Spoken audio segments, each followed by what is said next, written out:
चलिए आज बात करते हैं भारत के सबसे चर्चित और पुराने रहस्यों में से एक की। एक ऐसी संरचना जो विज्ञान और आस्था दोनों को ही चुनौती देती है। जब हम सैटेलाइट से देखते हैं तो एक बड़ी साफ तस्वीर दिखती है, भारत और श्रीलंका के बीच पत्थरों की एक लंबी कतार। लेकिन सबसे बड़ा सवाल यही है, क्या ये कुदरत का करिश्मा है या फिर किसी प्राचीन इंजीनियरिंग का कमाल? तो सबसे पहले ये राम सेतु, जिसे एडम ब्रिज भी कहते हैं, आखिर है क्या? देखिए, ज्योग्राफिकली ये चूना पत्थर के शोल की एक चेन है। ये भारत के रामेश्वरम को श्रीलंका के मन्नार आइलैंड से जोड़ती है। इसकी कुल लंबाई करीब 48 किलोमीटर है और ये पाक जल डमरू मध्य में फैली हुई है। चलिए अब चलते हैं उस कहानी की तरफ जो इस पूरी संरचना से जुड़ी है और लाखों लोगों की आस्था का केंद्र है। प्राचीन महाकाव्य वाल्मीकि रामायण के अनुसार यह वही पुल है जिसे भगवान राम ने अपनी वानर सेना की मदद से लंका पहुंचने के लिए बनवाया था, ताकि वो अपनी पत्नी सीता को रावण के चंगुल से छुड़ा सकें। और इस कहानी का एक बड़ा ही दिलचस्प हिस्सा ये भी है कि इस पुल को बनाने में जो पत्थर इस्तेमाल हुए वो पानी पर तैरते थे, क्योंकि उन पर राम नाम लिखा गया था। अब यहाँ ये ध्यान रखना जरूरी है कि ये एक धार्मिक ग्रंथ का जिक्र है, कोई वैज्ञानिक सबूत नहीं। तो ये तो थी पौराणिक कहानी। अब देखते हैं कि विज्ञान इस बारे में क्या कहता है। वैज्ञानिकों की माने तो जिसे हम राम सेतु कहते हैं, वो असल में लाइमस्टोन शोल्स की एक नेचुरल चेन हो सकती है। मतलब ये कोई बनाई हुई चीज नहीं, बल्कि हजारों सालों में समुद्र के लेवल में बदलाव, धरती की टेक्टोनिक प्लेट्स की हलचल और समुद्री धाराओं की वजह से बनी एक जियोलॉजिकल फॉर्मेशन है। तो यहाँ पर दो बिल्कुल अलग अलग कहानियां हैं। एक तरफ पौराणिक कथा है जो कहती है कि इसे भगवान राम की सेना ने बनाया था, और दूसरी तरफ है जियोलॉजिकल व्यू जो इसे समुद्री धाराओं से बनी एक नेचुरल चीज मानता है। और देखिए, इस साइंटिफिक थ्योरी को एक बहुत बड़ी एजेंसी का भी समर्थन मिलता है।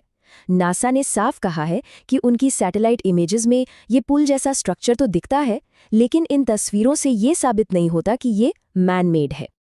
लेकिन कहानी यहाँ खत्म नहीं होती, क्योंकि अगर ये सिर्फ एक नेचुरल चीज है तो फिर कुछ ऐसी बातें हैं जिनका जवाब विज्ञान के पास भी ठीक नहीं है, और यहीं से ये रहस्य और भी गहरा हो जाता है।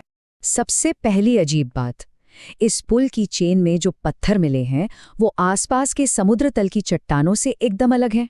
तो सवाल ये है कि ये पत्थर जो वहां के हैं ही नहीं, आखिर आए कहां से? दूसरी बात जो चौंकाती है वो है इसका आकार।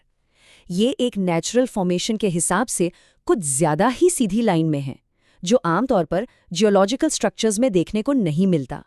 और तीसरी हैरान करने वाली बात, इस पूरे इलाके में समुद्र बाकी जगहों के मुकाबले बहुत ही उथला है, मतलब एकदम अप्रत्याशित रूप से। ये भी इसे और रहस्यमयी बनाता है।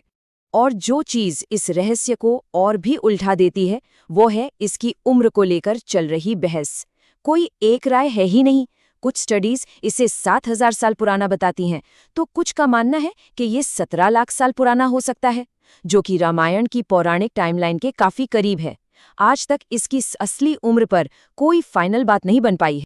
तो ये जो प्राचीन रहस्य है ना, ये सिर्फ इतिहास की किताबों में नहीं है।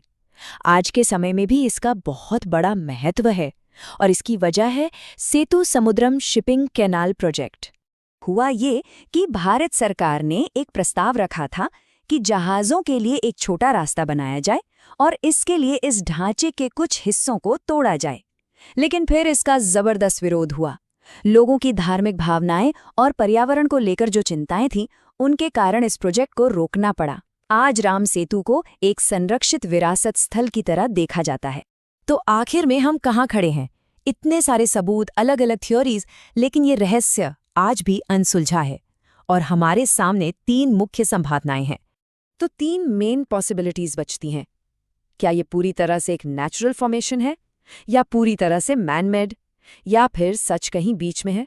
हो सकता है ये एक नेचुरल स्ट्रक्चर रहा हो जिसे बाद में इंसानों ने अपनी ज़रूरत के हिसाब से बदला हो।